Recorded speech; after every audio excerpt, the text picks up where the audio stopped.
You know, people always remember who came first. You ask people who was the first man on the moon, they tell you Neil Armstrong. You ask them who's second, pata nahi kaun tha yaar. So it became really critical to identify the right film as the choice of our first film.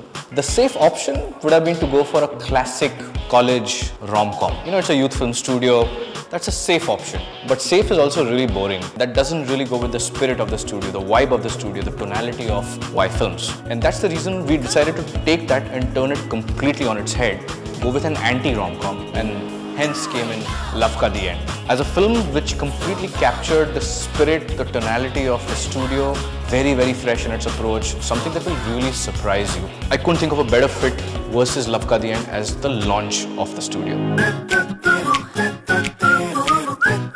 Once we cracked what the story was going to be, that it's the story of this really sweet girl next door, but she's not your abla nari. She's going to be someone who will not take things lying down. She'll take things in control and, you know, get even, not get mad. We wanted to get someone who will, you know, bring this vision to life and bring an edge. And we decided to tap into someone who's a very dear friend and someone I've worked with extensively in the past. Someone who's better known as Nature Baba, Bumpy.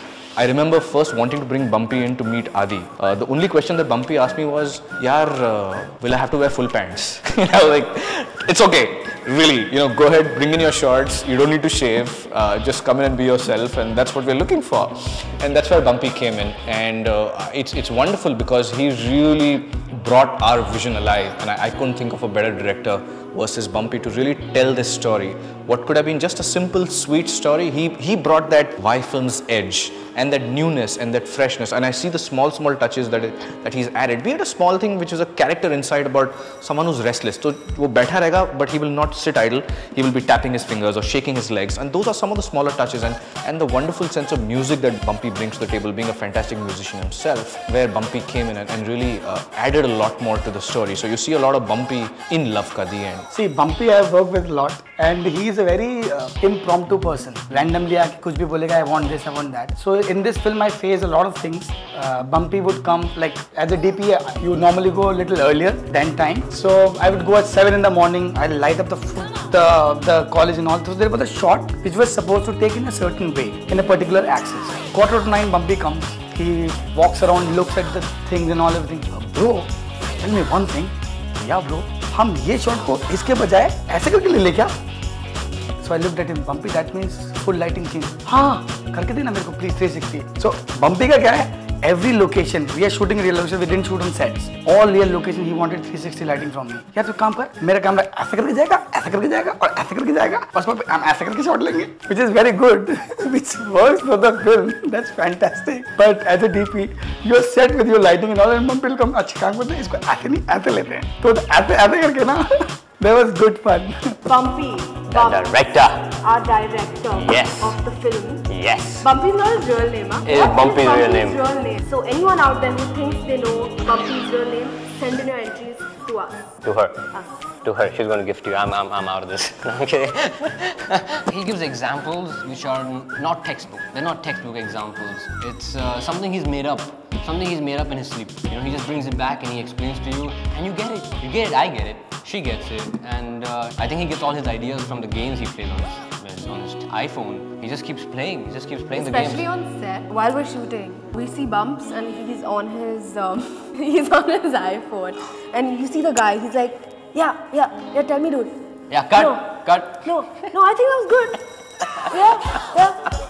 Yeah, exactly. She's absolutely right. She's like standing there. She's looking at the screen and he's looking at that screen. And he's like, oh, check this game out, man. This new game is so good. Sir, how was the shot? Wait. One second. Oh, I got it. Yeah, it was good, man. It was good. He's a crazy guy. He's really chilled out. It's a really tough film to cast, and classic thing in Bollywood is that you still have 45-year-old people playing college kids, and no disrespect to any of them, but I think it's really important that you believe that these kids are 18, that they're not just because you've told them, but because they look 18. We spent a lot of time trying to cast the right Rhea and the right love. We went through a lot of auditions, a lot of tests, and finally when we stumbled upon Shraddha, we knew we had found her. It was really interesting because you often find good-looking people very, very conscious and very inhibited and conscious of their good looks, not wanting to look stupid. The first thing that Shraddha really did for us on the audition is a takeoff on her own father. She started this whole crime master go-go, ow, and we knew we found her. When the sweet girl next door is someone who you really invest in, someone you really believe in, and someone who you really like, when she's wrong, she has to switch and tell you that you messed with the wrong girl. And she has to take you down, take the boy down, and she has to really surprise you. And that's what really Shraddha did for us. So मैं Rhea का character play कर रही हूँ, and I have my two best friends who are Jugs and Sonia. I'm in love with this lovely guy who seems lovely in the beginning, and then he plans something, and somehow I get clued into it, and I know what he's gonna do. Ooh. And yes, I do have my moment of heartbreak, and I am extremely devastated about it. But then,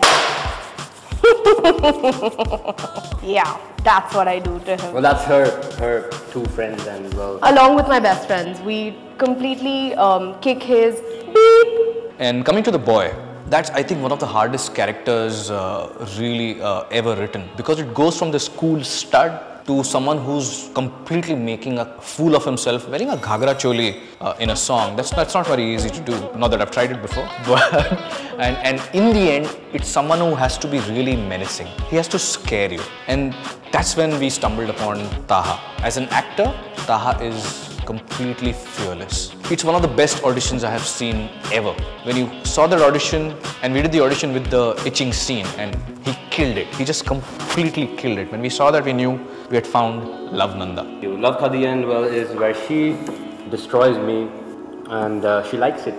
She likes. I think I'm an innocent guy, and where she takes advantage. She, like girls think that guys are all bad and naughty. We're not. Are we? He is. I don't know about the other guys, but he's definitely really bad, which is why you can see the bat in my hand, and then you can imagine what I do with the bat, and I had a great time doing that. That's Luv Ka The End.